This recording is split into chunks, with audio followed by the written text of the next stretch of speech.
नमस्कार साथियों।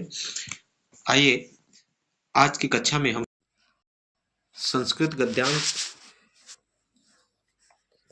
पर आधारित जो प्रश्न हैं उनको पढ़ने के बाद आज की कक्षा में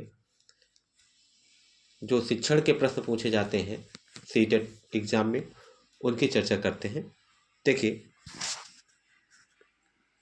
निर्देश है सर्वाधिक समीचीनम विकल्पम चित्वा निम्नलिखित प्रश्नानाम उत्तरम देयताम।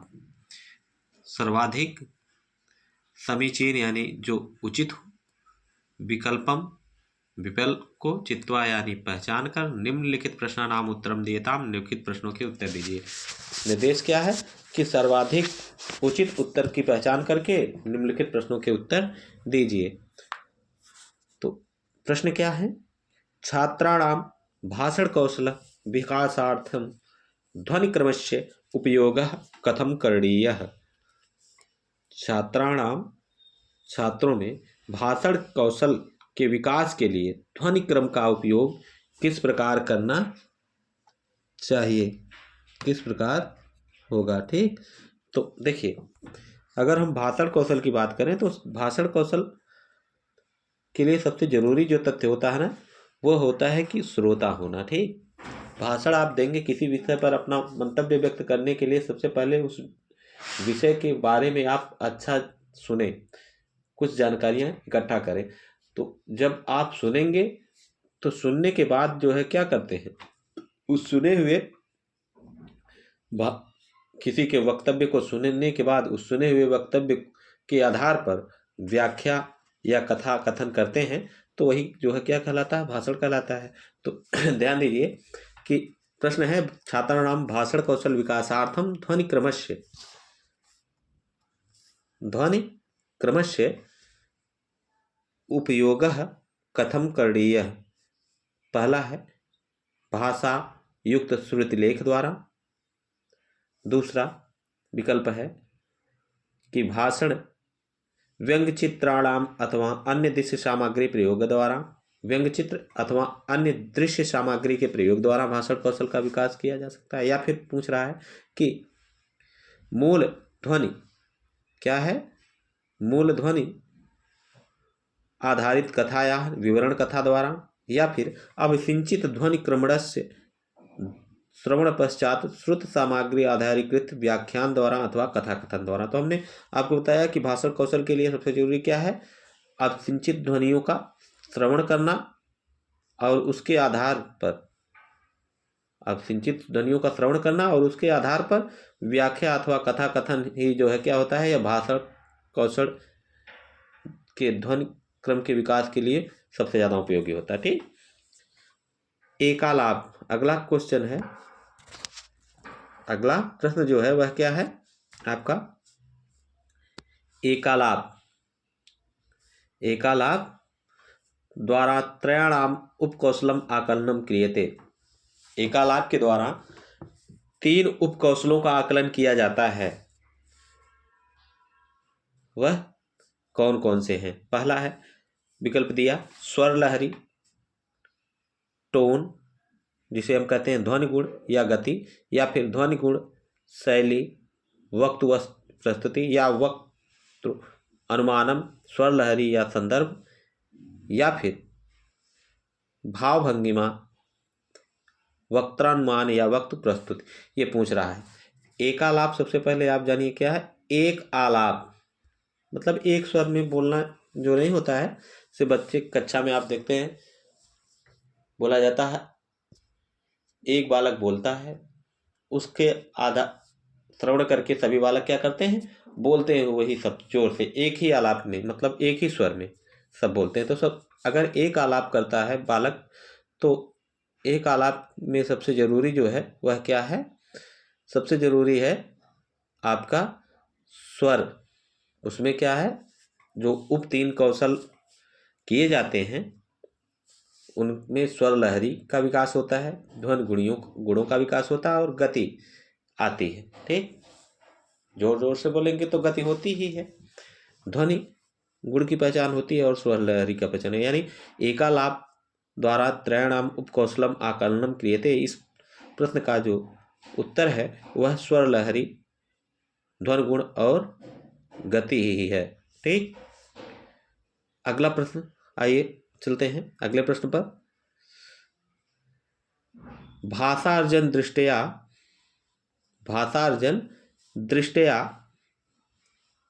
असम्यक परिवेशेण अभिप्राय अस्ति। भाषा अर्जन की दृष्टि से असम्यक परिवेश से अभिप्राय है। तो सबसे पहले आप जान दीजिए कि प्रश्न जो पूछता है उसमें क्या पूछ रहा है, सम्यक है या असम्यक। तो यहाँ क्या है, असम्यक, असम्यक पूछ रहा है, असम्यक परिवेश। ठीक,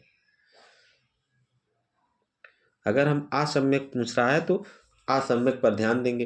देखिए पहला पूछ रहा है कि लक्ष्य भाषाया प्रयोग न क्रियते, इसका विकल्प जो दिया गया है प्रश्न का, लक्ष्य भाषाया प्रयोग न क्रियते, लक्ष्य भाषा का प्रयोग नहीं किया जाता। या फिर यदा कदा अनुवादस्य अपि सहायं स्वीक्रियते, कभी कभी अनुवाद की भी सहायता स्वीकार की जाती है। या फिर कक्षायाम छात्रा अपि सक्रिय भवन्ति, या भाषा अर्जन की दृष्टि से देखा जाए तो क्या होते हैं, कक्षा में छात्र सक्रिय होंगे तो समझ होगा। या फिर लक्ष्य भाषा पाठन समय मातृभाषा यह प्रयोग कदा यदा कदा क्रियते, या फिर लक्ष्य भाषा के पाठन के समय मातृभाषा का प्रयोग यदा कदा किया जाता है। तो देखिए अगर ये सम्यक होता, क्या होता, यहाँ असम्यक की जगह क्या होता, सम्यक होता, तब तो इसके तीन उत्तर सही हो। तो ये भी सही हो जाता, ये भी सही हो जाता, ये भी सही हो जाता। लेकिन क्योंकि यहाँ पर क्या है, असम्यक है, असम्यक शब्द दिया गया है, तो सम्यक जो है ये होंगे। यहाँ देखिए एक शब्द है ना, जहाँ हम नकारात्मक प्रश्न पूछे, ठीक, नकारात्मक उत्तर की पहचान करनी हो तो अगर ना शब्द जहाँ दिया गया हो, ज़्यादा ना सोचते हुए इसी को सही मार दिए तो आपका उत्तर सही हो जाएगा। तो लक्ष्य भाषाया प्रयोग ना क्रियते, लक्ष्य भाषा का प्रयोग नहीं किया जाता, यही असम्यक है। जबकि लक्ष्य भाषा का प्रयोग किया जाता है, ठीक, कभी कभी जो है अनुवाद की भी सहायता ली जाती है, और छात्र में जो है कक्षा में जो है वो क्या करते हैं, सक्रिय रूप से भाग लेते हैं। ठीक, ये सम्यक परिवेश होता है। और असम्यक परिवेश अगर पूछा जाए तो लक्ष्य भाषाया प्रयोग ना क्रियते, ये वाला विकल्प जो है ये सही होगा आपका। ठीक, अगला प्रश्न है द्वंद्व समासस्य उदाहरणम, द्वंद्व समास का उदाहरण है, द्वंद्व समास का उदाहरण है। तो आपको पूछ रहा है द्वंद्व समास का उदाहरण। तो देखिए पूछ रहा पीताम्बर है, या फिर नीलोत्पल है, या फिर राजत पुरुष है, या रामकृष्ण, कौन सा है इसमें। ठीक, तो द्वंद्व समास का जो उदाहरण है, द्वंद्व समास का जो उदाहरण है वह कौन सा होगा। देखिए चार अर्थे द्वंद्व, द्वंद्व समास का उदाहरण जानने से पहले ये जानिए कि द्वंद्व समास की पहचान कैसे करेंगे। चार अर्थे द्वंद्व यानी चार अर्थ हो, जहां और अर्थ आए वही क्या होता है, द्वंद्व समास होता है। तो देखिए पीताम्बर में पीला अंबर जिसका, तो ये तो होगा नहीं। नीलोत्पल, नीला उत्पल, ठीक, कम राजपुरुष है, राजा का पुरुष, तो ये तीनों अलग अलग हो जा रहे हैं। आपका राम कृष्ण जो होगा यह क्या होगा, द्वंद्व समास का उदाहरण। अच्छा, अब बाकी जो तीन बचे हैं ये क्या है, षष्ठी, राजपुरुष जो है यह षष्ठी समास, तत्पुरुष समास का उदाहरण है। ठीक, और नीलोत्पलम जो हो गया आपका, नीला है उत्पल, तो नीलोत्पलम हो जाएगा आपका जो है। देखिए नीलोत्पलम हमने बताया क्या है, कर्मधाराय हो गया, और राजपुरुष में यहां ध्यान दीजिए ये क्या है, कर्मधारय। ठीक, और ये राजपुरुषः जो है इसमें तत्पुरुष समास है। ठीक। और राम कृष्णो हमने बताया क्या है, ये द्वंद्व समास है। ठीक। राम कृष्णो जो है ये द्वंद्व समास है। बाकी पीताम्बर जो है यह कौन सा समास हो जा रहा है आपका, पीला है अंबर, अंबर यानी वस्त्र। ठीक। पीताम्बर अगर आ जाएगा तो आपका हो जाएगा, जैसे लंबा है उधर जिसका लंबोदर होता है, उसी तरह पीताम्बर है यानी पीतला है वस्त्र जिसका, तो श्री कृष्ण यानी अन्य अर्थ प्रधान है, तो अन्य अर्थ प्रधान में हो जाएगा आपका बहुव्रीहि, बहुव्रीहि।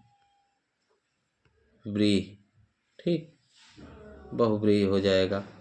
तो इस प्रश्न से आपने 4 उदाहरण समझाने कि द्वंद्व समास का तो राम कृष्ण होगा, लेकिन राजपुरुषा में षष्ठी तत्पुरुष समास है, और नीलोत्पल में कर्मधारा, और पीताम्बर में क्या है, बहुव्रीहि समास है। ठीक।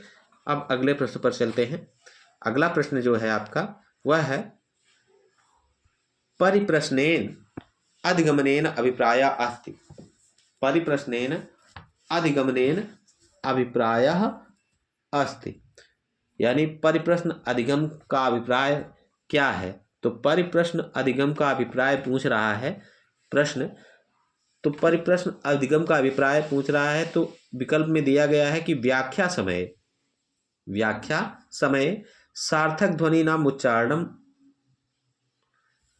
क्या है कि व्याख्या के समय सार्थक ध्वनि का उच्चारण परिप्रश्न अधिगम है, या फिर प्रश्न समस्या समाधानस्य प्रयासः, प्रश्नों की समस्या का समाधान का प्रयास जो है वह परिप्रश्न अधिगम है, या फिर भाषा शिक्षणार्थम सिद्धांतम प्रतिपादनम, भाषा सिद्धांत के प्रतिपादन जो है वह परिप्रश्न अधिगम है, या फिर व्यवस्थित रूपेण विषय सामग्र्या प्रस्तुति, या फिर विषय व्यवस्थित रूप में विषय सामग्रियों की प्रस्तुति क्या है, परिप्रश्न अधिगम है। देखिए परिप्रश्न अधिगम अगर पूछे तो परिप्रश्न अधिगम से तात्पर्य होता है कि समस्या के समाधान करने का प्रयास जो होता है ना, वही परिप्रश्न अधिगम कहा जाता है। परिप्रश्न अधिगम से तात्पर्य होता है, यहाँ पर देखिए विकल्प बी में दिया है कि प्रश्न ही समस्या समाधान से प्रयास है। परिप्रश्न अधिगम का अभिप्राय जो है प्रश्नगत जो समस्या होती है उसका समाधान करने के लिए प्रयास जो होता है उसी को जो है परिप्रश्न अधिगम के रूप में जाना जाता है। और अधिगम का आप सब जानते ही हैं कि सर्वप्रथम उद्देश्य ही होता है सीखना। ठीक। अगला प्रश्न है भाषा शिक्षणार्थम महत्वपूर्ण अवस्था अस्ति। भाषा शिक्षणार्थम महत्वपूर्ण अवस्था अस्ति, भाषा शिक्षण की महत्वपूर्ण अवस्था क्या है। देखिए प्रश्न है भाषा शिक्षण की महत्वपूर्ण अवस्था क्या है, तो इसमें पहला ऑप्शन दिया है कि यदा विद्यार्थिनः तार्किक चिंतन युक्ता भवन्ति, जब विद्यार्थी तार्किक और चिंतन युक्त होते हैं। यदा छात्राः अर्थ प्राप्त्यार्थम शब्दकोशान् द्रष्टुम समर्थाः, या फिर दूसरा है कि या फिर छात्र अर्थ प्राप्ति के लिए शब्दकोशों को देखने में समर्थ होते हैं, या फिर तीसरा विकल्प सही है कि यदा छात्राः प्रश्नान् प्रष्टुम समर्थाः भवन्ति, कि जब छात्र प्रश्नों को पढ़ने में समर्थ होते हैं, या फिर चौथा विकल्प है इसका दिया यह सही है, पूछ रहा है कि यदा बालाः भाषार्जने सक्षमा भवन्ति, जब बालक जो है जब छात्र भाषा अर्जन में सक्षम होते हैं। देखिए क्योंकि भाषा शिक्षण अधिगम हो इसकी सबसे महत्वपूर्ण अवस्था यही होती है कि हम भाषा का शिक्षण कर रहे हैं, तो भाषा शिक्षण से तात्पर्य ही होता है कि भाषा अर्जन करना। ठीक। तो भाषा का अर्जन करने में जब बालक पूर्ण रूप से सक्षम होगा तभी तो जो शिक्षक पढ़ा रहा है बालक को वह जो है उसे अच्छी तरीके से समझ पाएगा। अधिगम के लिए सबसे जरूरी क्या है कि भाषार्जन में जो है छात्र सक्षम हो। ठीक, तो इसका उत्तर जो होगा वह क्या होगा, यदा भाषा बालाः भाषार्जने सक्षमा भवन्ति, जब बालक भाषार्जन में सक्षम होंगे, यही जो है सबसे महत्वपूर्ण अवस्था होगी भाषा शिक्षण की। ठीक, क्योंकि भाषार्जन में जब सक्षम हो जाएंगे वो, तब वो तार्किक और चिंतन युक्त भी हो जाएंगे, अर्थ प्राप्ति के लिए शब्दकोशों को स्वयं ही देख लेंगे और प्रश्नों को पढ़ने में भी समर्थ हो जाएंगे। सबसे जरूरी जो है वह क्या है, सबसे जरूरी है कि जब बालक जो है भाषार्जन में सक्षम हो, यही भाषा शिक्षण की सबसे महत्वपूर्ण अवस्था है।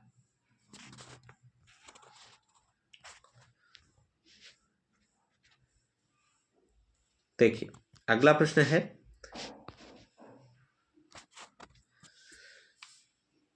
सारांश लेखितुम आवश्यक 2 कौशल स्तर। सारांश लिखने के लिए आवश्यक 2 कौशल हैं। सारांश लिखने के लिए आवश्यक 2 कौशल कौन कौन से हैं? विकल्प दिया गया है ABCD। देखिए पहला विकल्प है ए, स्वशब्दै पाठ्यवस्तुनः पुनर्लेखनम। स्वशब्दै यानी अपने शब्दों में, पाठ्यवस्तुनः पाठ्यवस्तु का, पुनर्लेखनम यानी फिर से लिखना, अपने शब्दों में पाठ्यवस्तु को पुनः लिखना। ये, या फिर मुख्य सामान्यम च बिंदु संज्ञानम, मुख्य और सामान्य बिंदु की पहचान करना, या फिर सम्यक लेखने योजका नाम प्रयोग, या फिर सम्यक यानी पूर्ण रूप से लिखने की योजनाओं का प्रयोग करना, या फिर शब्दानाम स्थाने संकेतानाम प्रयोग है, या फिर शब्दों के स्थान पर संकेतों का प्रयोग। शब्दों के स्थान पर संकेतों का प्रयोग होगा आवश्यक कौशल। या फिर देखिए यहाँ 2 दिया है ना, अगर आप ध्यान से देखेंगे तो प्रश्न क्या पूछ रहा है, सारांश लेखितुम आवश्यक 2 कौशले, 2 कौशल। अब यहाँ हर विकल्प में जो है, इसमें एक ही कौशल दिखा रहा है, और इसमें भी एक ही कौशल दिख रहा है, इसमें भी एक ही कौशल। ठीक, यहाँ जो है इसमें 2 चीजें दी गई हैं कि मुख्य और सामान्य बिंदु। ठीक, तो यहाँ वैसे भी बी सही आंसर है। ठीक, अगर आपको कुछ ना समझ में आ रहा हो तो बस देखिए क्या पूछा जा रहा है, 2 कौशलों को पूछा जा रहा है सारांश लिखने के लिए, तो यहाँ मुख्य और सामान्य बिंदुओं की पहचान करना। और अब ध्यान से देखिए, 2 कौशले जो है सारांश लेखितुम आवश्यक 2 कौशले, जो मुख्य सामान्यम च बिंदु संज्ञानम, अर्थात देखिए सारांश लेखन के लिए 2 बिंदु जो होते हैं ना, सामान्य और मुख्य बिंदु, इनका पहचान जो है आवश्यक होती है। हम कोई भी बात करते हैं, कोई भी कहानी लिख रहे हो, तो पूरी कहानी सारांश लिखने का मतलब है उसके मुख्य बिंदुओं को लिखना। क्या करना, मुख्य और सामान्य जो बिंदु हैं उनको लिख देना ही सारांश कहलाता है। तो यहाँ मुख्य बिंदु या जो है किसी कहानी का हम, तो मुख्य और सामान्य बिंदुओं की पहचान करके लिखना ही क्या होता है, किसी कहानी के मुख्य बिंदुओं और सामान्य बिंदुओं को पहचान कर लिखना ही सारांश लिखना कहलाता है। अगला प्रश्न जो हो हमारा वह क्या है,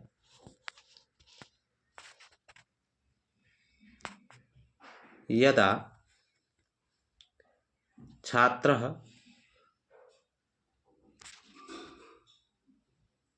कालस्य अवधारणम् अवगन्तुं समर्था न भवन्ति तदा उपचारात्मक कार्यं किं भविष्यति। जब छात्र क्या हो, काल यानी यहाँ काल से तात्पर्य क्या है, लकार से। ठीक, काल से तात्पर्य यहाँ क्या है, लकार। अब लकार से तात्पर्य का मतलब वर्तमान काल, भूतकाल, भविष्यत काल, ये काल। ठीक, उसी के अनुरूप जो है हम लट लकार, लोट लकार, लंग लकार, विधिलिंग लकार, लिट लकार इत्यादि लकारों को पढ़ते हैं। तो देखिए प्रश्न है जो फिर से इसे पढ़िए, यदा छात्रस्य कालस्य अवधारणम् अवगन्तुं समर्थाः न भवन्ति तदा उपचारात्मक कार्यं किं भविष्यति। जब छात्र काल की अवधारणा को समझने में समर्थ ना हो तब उपचारात्मक शिक्षण या उपचारात्मक कार्य क्या होगा।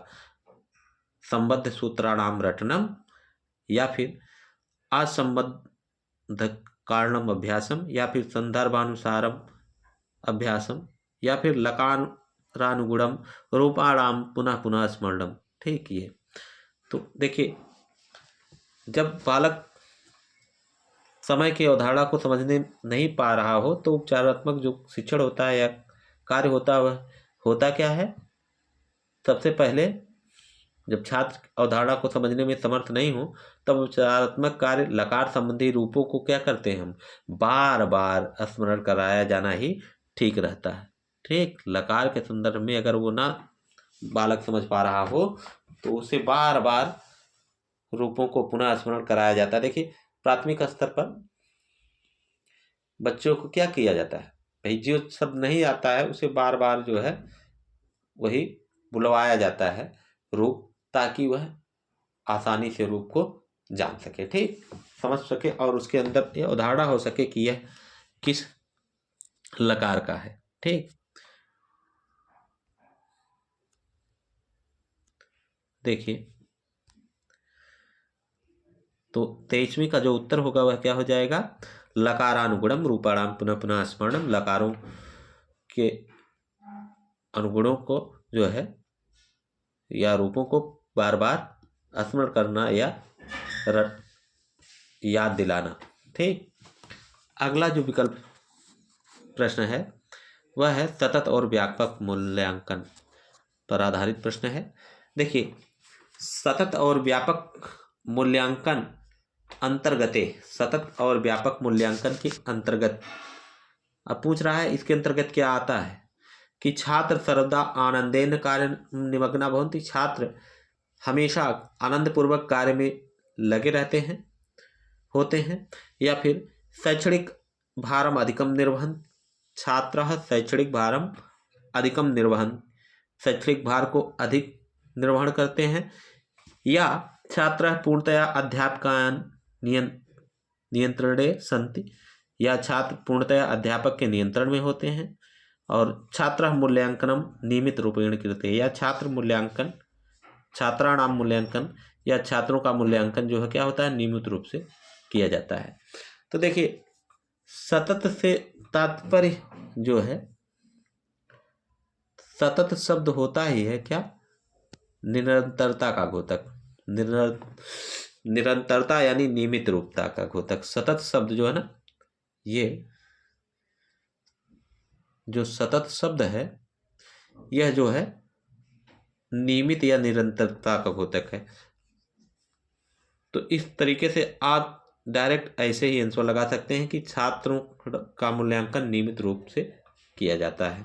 ठीक, पर अब इसको बाकी तीन को गलत कैसे करेंगे, क्योंकि हमेशा बात की जा रही है, हमेशा कार्य में निमग्न होते हैं सतत, इसलिए ये गलत है।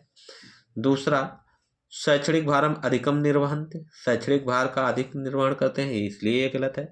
यहाँ तो पूर्णतः अध्यापका नाम नियंत्रण छात्रा संत, इसलिए ये गलत है।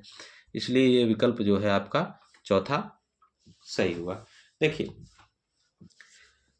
व्याख्या थोड़ा फिर से समझ लीजिए कि छात्र जो है ना सतत और व्यापक मूल्यांकन के अंतर्गत छात्रों का जो मूल्यांकन और आकलन होता है, सतत शब्द ही क्या होता है निरंतरता या नियमितता का घोतक होता है, इसलिए सतत या व्यापक मूल्यांकन से तात्पर्य ही है क्या, वह देखिए अगला जो प्रश्न है सृजनात्मक पठनस्य उदाहरणम क्या है, सृजनात्मक पठनस्य उदाहरणम, सृजनात्मक पठन का उदाहरण है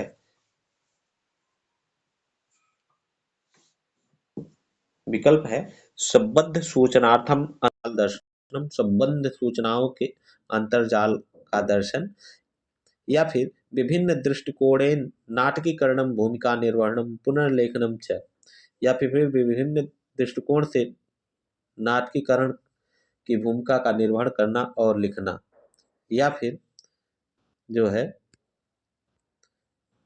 या फिर जो विकल्प होगा वह क्या होगा, अप्रत्यार्थ वाचनम, अर्थ प्राप्त्यार्थ वाचनम, अर्थ की प्राप्ति के लिए वाचन करना, या फिर परामर्श कार्यम ग्रंथालय अधिकम करणीयम, या परामर्शन कार्य जो है वह ग्रंथालय में अधिक किया जाए। सृजनात्मकता से तात्पर्य ही होता है आपका, सृजनात्मकता से तात्पर्य क्या होगा, नए विचारों का उत्पादन करना। ठीक, तो सृजनात्मकता पठन के लिए उदाहरण क्या होगा, विभिन्न दृष्टिकोण नातिकीकरणम भूमिका निर्वहणम पुनर्लेखनम च। देखिए इसमें जो है क्या होगा, बालक या छात्र के नवीन विचारों, जब वो भूमिका निर्वहन करेगा और पुनर्लेखन करेगा तो उसके जो नए नए विचार हैं उसको वह लिखेगा। और सृजनात्मक होने से तात्पर्य ही है क्या, सृजनात्मक होना बालक का यह दर्शाता है कि वह नवीन विचारों को उत्पादित करने वाला हो। ठीक, तो देखिए इसका विकल्प जो होगा सृजनात्मकता पाठनस्य उदाहरणम, सृजनात्मक पठन का उदाहरण जो होगा सबसे सटीक जो इसका उत्तर जाएगा ना वह क्या होगा, भिन्न दृष्टिकोण, यानी भिन्न दृष्टिकोण से। ठीक, नाटकीय कर्णम भूमिका, यानी नाटकीय भूमिका का निर्वहन, नाटकीय कर्णम भूमिका निर्वहनम यानी नाटकीय भूमिका का निर्वहन करना। ठीक, और फिर क्या, पुनर्लेखन, ये जो है क्या है, पुनर्लेखनम चा, यह आपका हो जाएगा सृजनात्मक पठन का उदाहरण। ठीक, अगला प्रश्न जो है वह है विहंगम दृष्टया पठनेन अभिप्रायः अस्ति, विहंगम दृष्टया पठनेन अभिप्रायः अस्ति।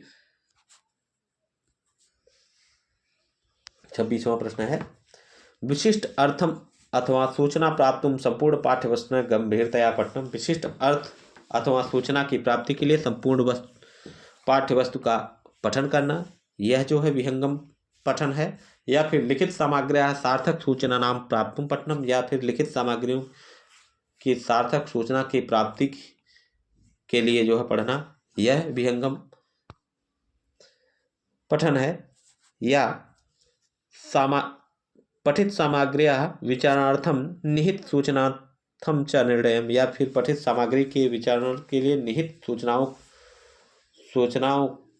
का निर्णय, पठित सामग्री के विचारों और निहित सूचनाओं का पर निर्णय करना जो है वह क्या है, विहंगम दृष्टि से पढ़ना है या पठन है।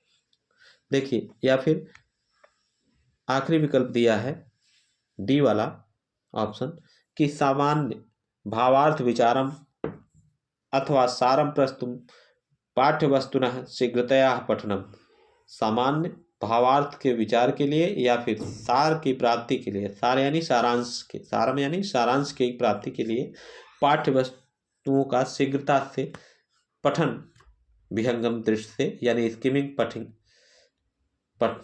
है। ठीक, पढ़ने से या पढ़ने से अभिप्राय पूछ रहा है विहंगम दृष्टि से, पढ़ने से अभिप्राय क्या है, विहंगम दृष्टि से पढ़ने से अभिप्राय सबसे पहले आप जानिए विहंगम दृष्टि से पढ़ना होता क्या है। ठीक, ये तो विकल्प हमने आपको बता दिए। अब देखिए विहंगम दृष्टि से पढ़ने का तात्पर्य ही होता है ना विशिष्ट अर्थ अथवा सूचना प्राप्त करने के लिए जो अध्ययन किया जाए, विशिष्ट, ध्यान से सुनिए, विहंगम दृष्टि से पढ़ने से अभिप्राय क्या है आपका, इससे पढ़ने से अभिप्राय, विहंगम दृष्टि से पढ़ने से अभिप्राय ही होता है कि आपको पढ़ने जो पढ़ रहे हैं उससे विशिष्ट अर्थ प्राप्त करें या सूचना प्राप्त करें। ठीक, चाहे वो पाठ्य पुस्तकों का गंभीरता से अध्ययन हो। ठीक, जब आप विशिष्ट अर्थ और सूचना प्राप्त करने हो तो समस्त पाठ्य पुस्तकों का गंभीरतापूर्वक अध्ययन करते हैं तो वही क्या कहलाता है, आपको विहंगम दृष्टि से पढ़ना कहलाता है। ठीक, तो इस तरीके से जो विकल्प आपका सही होगा वह क्या होगा इस प्रश्न का, विहंगम दृष्टि से पढ़ने से तात्पर्य क्या है, विशिष्ट अर्थों की अर्थ एवं सूचना की प्राप्ति हेतु संपूर्ण पाठ्य वस्तु का गंभीरता से अध्ययन करना ही विहंगम दृष्टि से पढ़ना कहलाता है। ठीक, अगला प्रश्न है पाठ्यवस्तुतः समग्र पाठ्यवस्तु समग्रता इत्यनेन अभिप्रायः अस्ति। पाठ्यवस्तु की समग्रता, इससे अभिप्राय है। पाठ्यवस्तु की समग्रता से अभिप्राय पूछा जा रहा है प्रश्न। ठीक, क्या अभिप्राय है कि कश्चित अनुच्छेदे प्रदत्त सूचनानां प्रस्तुतीकरणं दीर्घ अनुच्छेदात् सूचना लेखनम, या फिर विभिन्न अनुच्छेदेषु वाक्येषु वा परस्परं संबद्धतादर्शं सर्वे नामपदा प्रयोगः या कथा वर्ण नामानुगुणम अनुच्छेद व्यवस्था। ये ठीक, तो देखिए प्रश्न ध्यान से पढ़ेंगे तो उत्तर आपको आसानी से मिलेगा। पाठ्य वस्तु की समग्रता से अभिप्राय अगर है, समग्रता शब्द है तो समग्रता, पाठ्य वस्तु की समग्रता से अभिप्राय ही होता है ना कि सभी जो अनुच्छेद दिए हों, जितने अनुच्छेद दिए हों या वाक्यों में परस्पर जो संबंध हो उनके दर्शाने के लिए जितने नामों का प्रयोग हो, वही क्या होता है, पाठ्य वस्तु की समग्रता को दर्शाता है। तो इसमें ऐसा कुछ है लिखा हुआ कहीं, तो ऐसा लिखा हुआ आपको विकल्प में मिल जाए तो वही सही है। क्या लिखा हुआ कि पाठ्य वस्तु से की समग्रता से अभिप्राय जो क्या है, विभिन्न अनुच्छेद या वाक्यों में जो परस्पर संबंध दर्शाने के लिए नाम पदों का प्रयोग किया जाए ना, होता है वही परस्पर पाठ्य वस्तु की समग्रता को दर्शाता है। ठीक, तो इसमें देखिए सी विकल्प दिया है, उसी में लिखा हुआ है कि विभिन्न अनुच्छेदेषु वाक्येषु हुआ, विभिन्न अनुच्छेदों अथवा वाक्यों में परस्पर संबद्धता को दर्शितुम यानी दर्शाने के लिए नाम पदानाम प्रयोग है, नाम पदों का प्रयोग करना ही क्या है, पाठ्यवस्तु समग्रता। ठीक, पाठ्यवस्तु की समग्रता है। ठीक, अगला प्रश्न, अधिकृत श्रवणेन अभिप्रायः अस्ति। अधिकृत श्रवणेन अभिप्रायः अस्ति। ठीक, अधिकृत श्रवण से अभिप्राय है, तो अधिकृत श्रवण किसे कहा जाता है। ठीक, ध्यान दीजिए, अधिकृत श्रवण से अभिप्राय जो है ना आपका, ये पूछ रहा है प्रश्न, और अधिकृत श्रवण से अभिप्राय क्या है, सा परिस्थिति, वह परिस्थिति यदा श्रवण सत्र संपूर्ण कार्य करोति, जब श्रवण सत्र में संपूर्ण कार्य किया जाए, या फिर संभाषण रूपेण अथवा अभिलेखन रूपेण स्वाभाविक संभाषण श्रवणम, या फिर संभाषण के रूप में या अभिलेख के रूप में, अभिलेख लेखन के रूप में स्वाभाविक संभाषण जो है वह श्रवण है, या फिर अध्यापक द्वारा उच्चैः पठित सामग्र्या अथवा संभाषित सामग्र्या सावधान श्रवणम, या अध्यापक के द्वारा तेजी यानी उच्चैः यानी तीव्र या जोर से पढ़ी हुई पठित सामग्री को, ठीक, अथवा संभाषित सामग्री का सावधानी पूर्वक श्रवण करना। ठीक, ये है, या फिर विशिष्ट सूचना नाम प्राप्तुम अवधान पूर्वक श्रवणम, या फिर विशिष्ट सूचनाओं की प्राप्ति के लिए अवधान पूर्वक सुनना जो है आपका अधिकृत श्रवण है। तो ध्यान दीजिए, अधिकृत श्रवण इस शब्द का अर्थ आप जानेंगे। ठीक, अधिकृत श्रवण शब्द का अर्थ जब आप जानेंगे तो आप आसानी से उत्तर लगाएंगे। अधिकृत श्रवण इस शब्द का अर्थ ही होता है कि विशिष्ट सूचनाओं के लिए प्राप्ति के लिए ना ध्यान पूर्वक अवधान पूर्वक श्रवण करना। अधिकृत सुनने का मतलब है ना ध्यान से या सक्रिय रूप से सुनना। अधिकृत श्रवण जो है इसका अर्थ होता ही है कि ध्यान से, ठीक, या सक्रिय रूप से, या सक्रिय रूप से सुनना। ठीक, ध्यान से या सक्रिय रूप से सुनना, ठीक, इसका अर्थ होता है। तो अब ऐसा यहाँ कहीं है उत्तर में, देखिए ऐसा जो है वह डी वाला विकल्प है कि विशिष्ट सूचनाम प्राप्तुम अवधान पूर्वक श्रवणम, यानी विशिष्ट सूचनाओं को प्राप्त करने के लिए अवधान पूर्वक श्रवण करना ही क्या होता है, अधिकृत सुनना होता है, अधिकृत श्रवण होता है। ठीक, अगला विकल्प प्रश्न जो है वह है कि लेखन से संबंधित है। लेखनम भाषणात् विभिन्नम या भिन्नम अस्ति। लेखन भाषणात् भिन्नम अस्ति, लेखन जो है भाषण से भिन्न है। पूछ रहा लेखन क्रिया जो होती है, लेखनी की क्रिया, यह भाषण से भिन्न है, किस तरीके से भिन्नता है इसमें, यह पूछ रहा है। ठीक, तो ध्यान दीजिए, लेखन जो है, लेखन क्या है, लेखन भाषणात् भिन्नम अस्ति, ये प्रश्न है। तो लेखन गतिविधि आधारित प्रवाह अधिकम वर्तते, लेखन में क्या होता है, गतिविधि पर आधारित प्रवाह अधिक होता है। भवने लेखने व्याकरणात्मक संचार संरचनायाः अधिक संबंध न भवति, लेखन में व्याकरणात्मक संरचना का अधिक संबंध नहीं होता है। लेखनम प्रायः मुक्तम भवति, लेखन प्रायः मुक्त होता है। या फिर लेखने पुनरावृत्तिया अथवा संक्षेपीकरण से न्यूनता भवति, या फिर लेखन में पुनरावृत्ति या संक्षेपीकरण की न्यूनता होती है। देखिए, जब हम कुछ लिखते हैं ना, लेखन जो है क्या होता है, भाषण से अलग होता है। सबसे पहली बात, यह प्रश्न पूछ रहा है, इसको जानिए। लेखन क्या है, भाषणात् भिन्नम अस्ति, लेखन भाषण से अलग होता है या भिन्न होता है। कैसे? क्योंकि लेखन में, क्योंकि क्या होता है, लेखन में जो है ना, देखिए लेखन भाषण से भिन्न होता है। ठीक, लेखन क्या होता है, लेखन भिन्नम अस्ति, लेखन भाषण से भिन्न होता है। इसमें भिन्नता क्या होती है कि लेखन ना पुनरावृत्ति और संक्षेपीकरण की लेखन में न्यूनता होती है, जबकि सुनना, बोलना, पढ़ना और लिखना, ये चार जो है प्रयोग जो है भाषा कौशल है।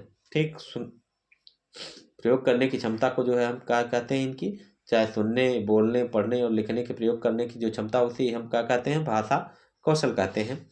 अब इसमें जो लेखन कौशल है ना, लेखन कौशल में एक चीज नहीं पाई जाती है, वह पुनरावृत्ति, यानी दोहराव नहीं होता, एक चीज को बार बार नहीं लिख सकते, या फिर उसको संक्षेपीकरण जो है उसमें कम होता है। ठीक, तो यहाँ देखिए विकल्प में कुछ ऐसा दिया है, हाँ, लेखनम पुनरावृत्त्या अथवा संक्षेपीकरण से न्यूनता भवत, ये विकल्प जो आपका है डी वाला, यही इस विकल्प का उत्तर है। ठीक,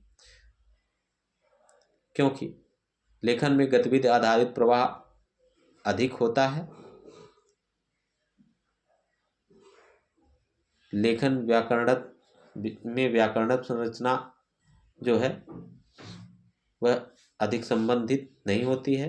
क्योंकि यहाँ ना दिया है, इस कारण से जो है ये सब गलत है, तो निगेटिव है ये सब। मुक्तक है, ये भी इसलिए निगेटिव है, इसीलिए ये सही है। ठीक, अगला जो प्रश्न है आपका 30वां आखिरी प्रश्न है, 15 प्रश्नों को हम सब पढ़ रहे हैं। तो जो आखिरी प्रश्न है वह क्या है कि कस्यामपि संस्कृत कक्षायाः अधिकाधिक संस्कृत प्रयोगे लाभः भवति। किसको जो है संस्कृत कक्षा में प्रयोग, कस्यामपि संस्कृत कक्षायाम, किसी संस्कृत कक्षा में अधिकाधिक संस्कृत प्रयोगेन लाभवत, संस्कृत अधिक संस्कृत बोली जाए, इससे क्या लाभ होगा। तो सबसे पहला जो लाभ होगा वह क्या होगा, सहज संस्कृत प्राप्त, ये पूछ रहा है, विकल्प दिया गया है, इसमें से आपको छांटना है। ठीक, सहज संस्कृत प्रत्यार्थ संस्कृत परिवेशन निर्माण भवति, सहज और रूप से संस्कृत की प्राप्ति के लिए जो है संस्कृत परिवेश का निर्माण होता है, या फिर छात्र शब्दार्थान प्राप्नुवन्ति, या फिर छात्र शब्द के अर्थों को प्राप्त करते हैं, या पूछ रहा है कि श्रुतलेखनस्य अभ्यासार्थम श्रुतलेखनस्य अभ्यासार्थम आवश्यक सोपानम इदम। श्रुतलेखन के लिए यह आवश्यक सोपान है, सीढ़ी है। छात्र व्याकरणम ज्ञानम सुगमतयाम अवगच्छन्ति, छात्र व्याकरण के ज्ञान को आसानी से, सुगमता यानी आसानी से, अवगच्छन्ति यानी ग्रहण कर सकते हैं, धारण कर सकते हैं। ठीक, तो देखिए, किसी संस्कृत कक्षा में अधिकाधिक संस्कृत प्रयोग से जो लाभ होगा ना, हम संस्कृत अधिक से अधिक क्यों बोलेंगे? क्योंकि संस्कृत जब अधिक से अधिक बोलेंगे तो जो बालक है वह आसानी से ना, सहज रूप में संस्कृत पढ़ने के लिए जो परिवेश होगा वह निर्मित हो जाएगा, तो बालक आसानी से समझ पाएगा। तो सबसे उचित जो उत्तर है वह क्या है? सहज संस्कृत प्रत्यार्थ परिवेशेण संस्कृत परिवेशस्य निर्माणम भवति। सहज रूप से संस्कृत के लिए जो है परिवेश का निर्माण हो जाएगा, ताकि आसानी से छात्र जो है अध्यापक की बात को समझ सके, शिक्षक की बात को समझ सके। ठीक, ये कुल 15 प्रश्न थे शिक्षण पर आधारित। इसके बाद हम अगले वीडियो में पुनः 15 प्रश्नों को लेकर उपस्थित होंगे।